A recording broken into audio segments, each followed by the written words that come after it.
I had a really good childhood. I grew up on a farm. I didn't have TV growing up. I read like all the Harry Potters from like a young age. I kind of grew up with definitely this like hippie mindset. I had like a really good cook in my house. I was sexually abused when I was about 9 years old. I internalized that. I was actually in and out of psychiatric unit. I don't get it. I don't understand why I'm here. And I was like, you know what? Life isn't that bad. I can deal with this. I got kicked out though in 10th grade. I did get expelled for graffiti. I got accepted to a Buddhist high school because I was calling my teacher by its first name. I really wanted to travel and see the world. I went and did it. Decided not to go to school. I grew up in like a really rich town, so everybody was going to college. So I kind of had parents that were like, when you're 18, you better go and get the fuck out and go do something. So when I turned 18, I went and moved to England. I loved traveling, and I was like, what can I do that can allow me to travel and make money and do all of that at the same time? And eventually, when I found escorting, I kind of realized this is what I've been looking for. I can go wherever I want. I can work whenever I want. I can work on the go in any country. There's always going to be a way to make money. So it really went hand in hand, I feel like, for like the rest of my life. I do go by Anna, but right now I go by Cassidy, and then Hooker Problems as well, because just the Instagram and my blog and Snapchat and all that. I decided to try heroin. When I was younger, I looked up to the drug addicts. I watched all those drug movies. I loved that. I was so attracted to that lifestyle, and I was always attracted to strippers and prostitutes. I was really young. So I was addicted for about 5 years. When I came out of it, I ended up going down to Mexico to do Ibogaine, and I saw myself dead in a gutter, and I had all these crazy like visuals. I don't really want to do that to myself. Why have I been putting that in my body? Why would I have done that? And I still used after that, but it was just never the same. So when I first escorted, it was money for drugs. And I thought, can I do this sober? I'm so used to numbing myself. I was able to do it. I've been clean now 2.5 years almost.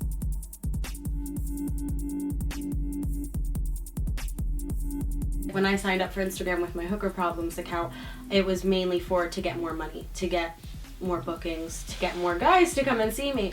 Next thing you know, all these girls started following me. People started calling me a feminist, and even though I don't consider myself a feminist because I personally think women are better than men. And I think that was when I was like, okay, I have a platform here. So it's either I can just, be the normal girl I've been being, or I can kind of take it up a notch and kind of tell girls how to explore their sexuality. And because I was all natural, I had to kind of think of ways that wasn't going to gross people out as much. So when I dyed my pubes bright green, all of a sudden people weren't grossed out. They were like, whoa, that's cool, that's different.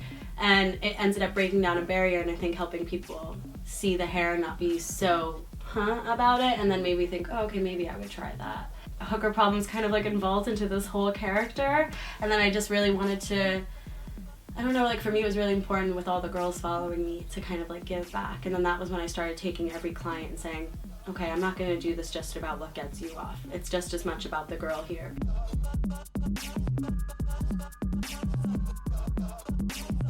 And I really wanted the guys to learn how it felt to be a girl, which is why in my domination sessions, like when I have a guy sucking my strap on, I put a condom on it. He has to taste latex. He has to understand what that tastes like.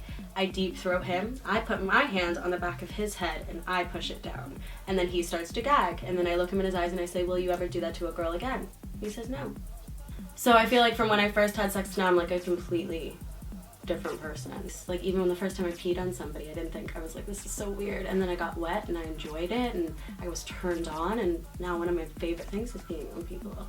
But every now and then you get a guy who says, I don't want you to stop. I don't want a safe word. I don't want to be told no. I want you to do whatever you want. And this guy requested to fuck him with wine bottles, with the heel of my shoe, with a lot of crazy stuff. And I read it and I was like, dude, this guy's never gonna show up. No way, he's just all talk. He's not gonna show up. And then he showed up. And he was huge. Like one of the biggest guys I've ever seen. And he was just so sweaty. And he said he didn't want me to say no. He said there's no limits. And he said, I want you to mark me the hardest. I want marks all over my body. I want to be black and blue. So it started, and I had my friend start it off because she was more nice, and I had her start to like do some light whipping, and then I just barricaded in. I was like, this is how it's gonna fucking go. And I took my sneaker off, started hitting him on his ass with my sneaker, and we got prints all over his back and on his ass. And then I put my heels on while I was doing that, and then we took the heel off and I started to fuck him with the stiletto. And then we fucked him with a wine bottle. I had barbed wire whips. just marking him as hard as I could, crop whips, like used for horses. And then we spit roasted him, so she was fucking him in his ass and I was fucking him in his mouth at the same time. And you could tell this guy, he started to like cry and I'm spitting in his face and everything. And at one point we were doing cock and ball torture as well. He really wanted intense cock and ball torture. So we tied his testicles in like a complete knot. And then I took the rope and tied it to the door handle. And then I just kept slamming the door shut. We were whipping his balls so hard, and all of a sudden I noticed with blood. We whipped him to the point where he started to get little blood dots everywhere, all over his testicles.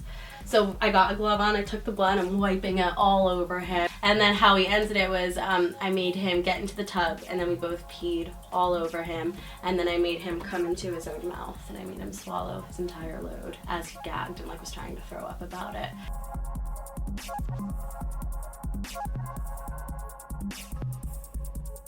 It can get a little confusing because I come out of something and I'm still stuck in that zone, or you know, like I get so used to hitting a guy and then I come out to like my guy friend who's also a lover, and then I just start hitting him because I'm still like pumped up. And then yeah, I think in the beginning I got confused. I think I tried to separate Cassidy and Anna too much, thinking they were two different people and really trying to keep them separate. And then I realized no, they're the same person, they're all me. And they're not separate people, they're just different parts of me that I felt comfortable exposing in certain, you know, environments. But I think in the beginning I was like kind of repulsed with that I was doing certain things, so I tried to blame it on a different like acting or a personality, when really that was nothing to be ashamed of. I think in the beginning I was keeping a lot in because I thought if I said all that out loud, people thought I was some sexual deviant or gross. And I don't know, I think a lot of girls were not allowed to be so overly sexual and so like kinky and have crazy fantasies and stuff like that. So when I finally started to reveal that, I realized I felt more comfortable about doing a lot more of those things because I was saying I liked it. I really did, instead of feeling like I like this but I can't act like I like it. I think a lot of the driving force right now is making the future that I want to happen, moving to California just to write for a year. And then I actually really want to settle down and have kids, so being a mother is really important to me. I just want to make sure that by the time I'm older I have enough experience to really write about and make a novel, and you know, I have like it in a 3-year term, so I doubt it's gonna just probably be 5.